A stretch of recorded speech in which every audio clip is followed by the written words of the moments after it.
So then with the stand pivot, after we've deemed our patient safe to stand, right? We've done some training with them. We're pretty confident that they can achieve the standing position without too much assistance.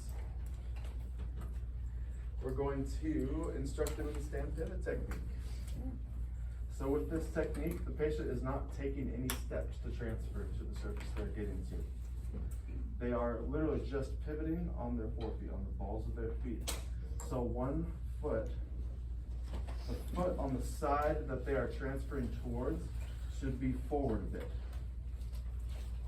The other foot is going to be backward a bit. Okay, so with this, we've been working on that sit to stand training, right? We're gonna have to get your weight forward, and I'm gonna help you, all right? So the plan with this, after we get to standing, we're gonna pivot together, okay? And don't sit yet until I tell you to sit.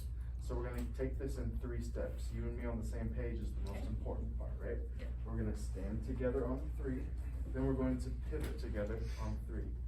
Okay. Again on 3, you are going to sit, and I'll help you, okay? Okay. So 3 parts. If you feel dizzy or lightheaded at any point throughout the transfer, please let me know. Okay. All right. So let's get your weight shifting like we've been practicing. There's a 1, 2, up on 3. Go ahead. 3. Good. All right. Feeling all right? Yep. Good. Let's go ahead and pivot together on 3. 1, 2, 3. Pivot on the balls of your toes. Great. And lean forward a little bit for me. We're going to sit together on 3. All right. 1, 2, 3. Good. So I judged that she was close enough to the surface we were transferring to. I judged that she was appropriate to sit at that point, right? If we're teaching a little bit more independence with the patient, say that we're gonna go back to the wheelchair, and I want to teach her to be more independent with this. How does the patient know that she is safe to sit, right? Without me being there, essentially.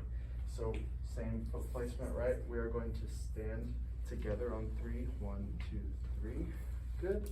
Ready to pivot on 3. 1, 2, 3, pivot. Great. Can you take a step back for me, please? There we go. Right. You feel the chair behind you? Yes, I do. Great. So we're gonna take a seat. All right. 1, 2, 3. Awesome. So what was the difference in my cueing, right? I asked the patient, do you feel the chair behind you? So teach that to the patients before they sit. If they're kind of impulsive with where they want to sit at things, instruct them to feel the chair behind their legs before they sit, right? And with that, if I saw the patient do that, and we've been working on stand pivots this whole time, I might say, okay, this is okay to start progressing her from a stand pivot to a stand step. But she took that step back, right? So I saw that potential, the functional potential in the patient. Now I have justification to progress those transfers as long as it's in the plan of care. Okay, so everybody saw the foot placement? Yeah. So your setup is more important than the transfer, right? So just make your setup and everything's in line, and then your transfer will go okay. But let's say your patient panics midway, right? And that happens all the time, like they're scared, right? This is a stable piece of machinery that they've been sitting in for a long time. Now we're asking them to do something that's out of their norm, right? We're asking them to stand up, so their balance is gonna be off. And usually when people have been sitting here for a long time, this is where their balance is, this is their norm. To stand up here, they feel like they're falling forward, okay? So it's really common for people to push themselves back. Retropulsive? Yeah, when they're teaching this. So you wanna make sure you have nice, good control on that gait belt, and then you can pull them in towards you. When they, cause like I said, once they start going behind, once those shoulders go behind their pelvis, that's when you lose control. But don't let them do that, right? So you just have to feel when they're starting to panic on you, oh my God, oh my God.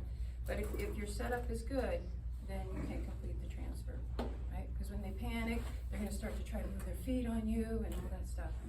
Yeah. And say that, let's go ahead and have you stand up again with the feet staggered, right? Stand up, right? Oh no. She's starting to freak out, right? So here I can take my left hand, for me this is my preferred grip, I slide my left hand in the front and I take this hand around back and push her pelvis back. Yeah, and then you just put it back down in into the chair. the chair. Yeah. Like, okay, let's start this over again. To prevent that retropulsion and everything going back and falling, Yeah. right? Push the pelvis back, pull the trunk towards you. Yeah. if that happens, right? They're freaking out. Yeah. So you always have control at the pelvis. And see how the gate belt's kind of getting loose there? If I get into a position, I did it automatically without kind of explaining what I did. But can you go ahead and stand up one more time, please? This gate belt throughout the transfer got a little loose, right? And that's gonna happen to you guys. But if you get into a situation where you don't have time to tighten the gate belt, you can simply grab it and turn it to make it tighter, right? And it gets a lot tighter, right? Yeah. You're like, I got this. Oh, yeah. I got control of you. That gives them more security too. Definitely. Yeah. All right. Okay. So cut for the stand pivots. Okay.